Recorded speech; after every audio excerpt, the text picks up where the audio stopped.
The RESONATE-3 study, so that was a frontline study for previously untreated patients, elderly, unfit, and it's been positive. The comparator arm, chlorambucil, had shorter progression-free and overall survival, and based on these data, ibrutinib was approved by the FDA for frontline use in elderly but also in younger patients. So there's no age restriction on the label that the drug got here in the US.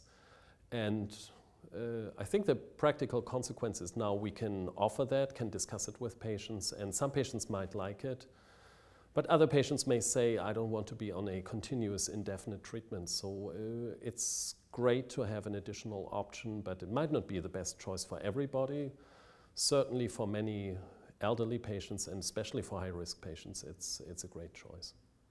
Clinical practice has been, in the last maybe decade, still heavily geared towards chemoimmunotherapy, and I believe FCR, bendamustine-based treatment, and antibodies have been dominating the therapeutic arena, but now there's the competition by the new kinase inhibitors, and I think we just see a shift of some patients, especially the patient groups we already talked about earlier, high-risk patients, frail patients, towards the new agents. And the other thing is in the relapse setting where patients have failed previous treatments, and there we see great benefit from these new drugs.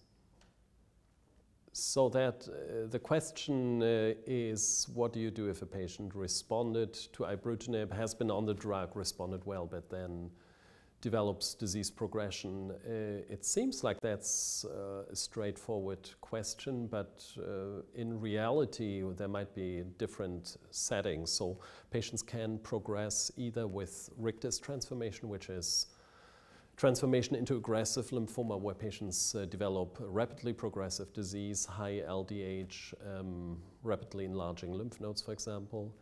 And those patients need different treatment, and for those patients, the currently accepted standard is intensive chemotherapy, similar to high-grade lymphoma patients, and then if patients are younger, to move them to an allogeneic stem cell transplant.